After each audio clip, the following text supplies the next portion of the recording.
कहानी उन दो शासकों की जिसकी रणनीति हमने कामयाब और नाकामयाब होते देखी। कहानी वो युद्ध की जिसने दिल्ली सल्तनत का फैसला किया। कहानी उन तलवारों की जिसने हजारों सैनिकों का कत्लेआम किया।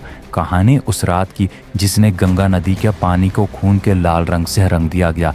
जी यहाँ हम बात करने जा रहे हैं गंगा नदी के तट पर लड़ा गया ऐसा भीषण युद्ध जिसने मानव जाति के इतिहास के साथ साथ भारत के इतिहास को भी बदल दिया। सन 1539 में मानसून की वो बारिश वाली रात में हजारों सैनिक अपनी जान बचाने के लिए गंगा नदी में अपनी छलांग लगा रहे थे और दूसरी तरफ से सैनिक उनका कत्लेआम कर रहे थे। इसी कोलाहट में लड़ा गया अब तक का भीषण युद्ध 1539 में चौसा का युद्ध। तो बाबर की मृत्यु के बाद हुमायूं ने दिल्ली पर अपना अधिकार जमा लिया था, परंतु उसके साथ साथ उसे अपने आस पड़ोस के राज्य से काफ़ी ज़्यादा संघर्ष करना पड़ता था दिल्ली पर एकाधिकार जमाने के लिए, क्योंकि दिल्ली पर कई सारे राज्यों की हमेशा से निगाहें रहती थी और इन्हीं निगाहों में से एक सबसे बड़ी थी अफ़गानों की। अफ़गान हमेशा से ही दिल्ली पर अपना एकाधिकार जमाना चाहते थे और बाबर के आने के बाद अफ़गानों को वहां से भागना पड़ा था और इन्हीं का बदला लेने के लिए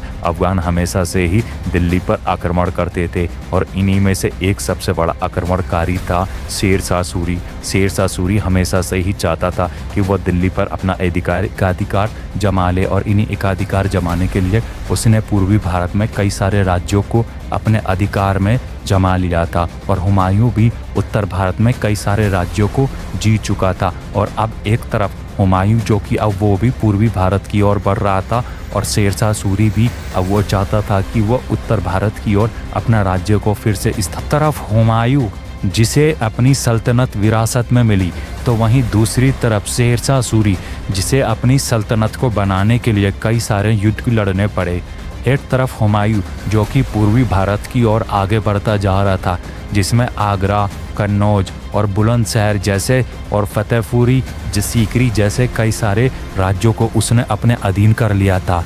वहीं दूसरी तरफ शेर शाह सूरी भी पश्चिमी भारत की ओर और उत्तरी भारत की ओर आगे बढ़ते हुआ उसने बंगाल के कई सारे इलाके और पटना और बक्सर जैसे कई सारे इलाकों पर उसने अपना कब्जा हासिल कर लिया था और दोनों ही एक जगह आकर बिहार के बक्सर के गंगा नदी के तट पर आकर दोनों की सेना आपस में एक दूसरे के खिलाफ खड़ी हो चुकी थी। कुछ समय तक दोनों सेनाओं ने ही शांति का मौका देखने की कोशिश की और दोनों ने आपस में संधि करने की कोशिश की, क्योंकि दोनों ही जानते थे अगर युद्ध हुआ तो दोनों सेनाओं को काफ़ी ज़्यादा नुकसान देखने को मिलेगा। परंतु शेर शाह सूरी के पास एक अलग ही योजना थी कि वो अपने सामने आने वाली सेना को किसी भी तरीके से अपनी रणनीति के द्वारा वो आसानी से युद्ध में हरा सकते। शेर शाह सूरी की रणनीति इतनी ज़्यादा कारगर होती थी कि वो सामने वाली सेना को पलक झपकते ही वो हराने का मौका देख सकती थी, क्योंकि उसने कई सारे गुप्तचरों को हुमायूं की सेना में भेज रखा था और हुमायूं की सेना की सारी जानकारी शेर शाह सूरी को समय दर समय मिलती रहती थी। हुमायूं की सबसे बड़ी कमजोरी रही कि उसने अपने सारे गुप्तचरों को वहाँ पे शेर शाह सूरी के पीछे नहीं लगा रखा था और हुमायूं की सारी जानकारी शेर शाह सूरी के पास जा रही थी और शेर शाह सूरी को यह पता चल गया था, क्योंकि गंगा नदी उस समय काफ़ी ज़्यादा उफान पे थी और उस समय मानसून की बारिश काफ़ी ज़्यादा हो रही थी और हुमायूं के पास काफ़ी सारी रसद ख़त्म हो चुकी थी, क्योंकि वह दिल्ली से चलता हुआ अब बिहार तक पहुंच चुका था और उसकी सारी पीछे जो रणनीति थी वो छोड़ के आ चुका था और जितनी भी उसकी सारी रसद थी वो ख़त्म होते जा रही थी और उसकी सेना काफ़ी ज़्यादा बीमार भी हो रहे थे। उसके सारे सैनिकों के बीच में मलेरिया फैल गया था। इसी का फ़ायदा उठाते हुए रात को ही शेर शाह सूरी ने हुमायूं की सेना पर आक्रमण करने की कोशिश करी, परंतु दोनों ही सेना काफ़ी ज़्यादा मजबूत होती थी। हुमायूं के पास काफ़ी सारे सैनिक मौजूद थे। हुमायूं की सेना में 50,000 पैदल सैनिक, 20,000 घुड़सवार और 5,000 तलवारबाज थे, तो वहीं दूसरी तरफ शेर शाह सूरी के पास 40,000 सैनिक और 10,000 घुड़सवार और 2,000 तलवारबाज मौजूद थे। दोनों की ही सेना काफ़ी ज़्यादा विशाल और मजबूत थी। अब युद्ध का वो दिन आ चुका था। रात गहरा चुकी थी। मानसून की वो बारिश वाली रात में शेरशाह सूरी ने अचानक से ही हुमायूं की सेना पे आक्रमण कर दिया। दोनों ही सेना अब युद्ध के मैदान पर आ चुकी थी और युद्ध अब जारी हो चुका था। दोनों ही तरफ से तलवारबाज और पैदल सैनिक एक दूसरे पर ऐसे टूट पड़े थे जैसे कि एक शेर किसी शिकारी पर अपना झपट्टा मारता है। दोनों ही सेना को काफ़ी ज़्यादा नुकसान झेलने को मिला। कुछ ही समय में दोनों के तकरीबन 10,000 सैनिकों की मृत्यु हो चुकी थी।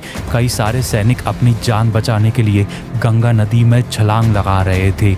कई सारे हुमायूं के सैनिक भी अब जान बचाने के लिए पीछे हट रहे थे, क्योंकि वो गंगा के नदी के तट के दक्षिणी छोर पर स्थित थे, जहाँ की मिट्टी काफ़ी छिलछिली थी और काफ़ी सारे उन लोगों को लड़ने में काफ़ी ज़्यादा दिक्कत और परेशानी आ रही थी।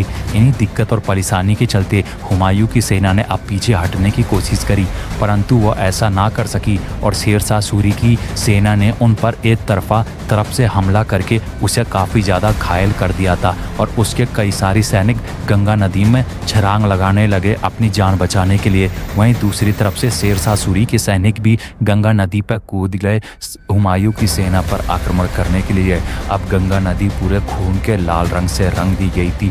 ऐसा लग रहा था कि गंगा नदी का पानी सफ़ेद नहीं, पूरा लाल रंग हो चुका है।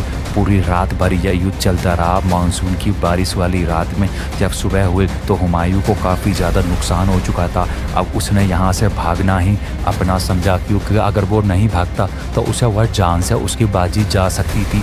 इसी के चलते वह एक घोड़े पर बैठ के नदी पर उसने पार करने की कोशिश की। अंततः वह भाग पाया और शेरशाह सूरी की सेना ने हुमायूं की सेना को एक तरफा अंदाज में हरा दिया। हालांकि हुमायूं की सेना काफ़ी ज़्यादा विशाल थी, पर शेरशाह सूरी की रणनीति और कुशल सैनिक के ने उन्हें हुमायूं की सेना को हराने में काफ़ी ज़्यादा दिक्कत और परेशानी नहीं हुई। इसी के चलते चौसा का युद्ध दुनिया के एक इतिहास पे एक अमिट छाप छोड़ चुका है।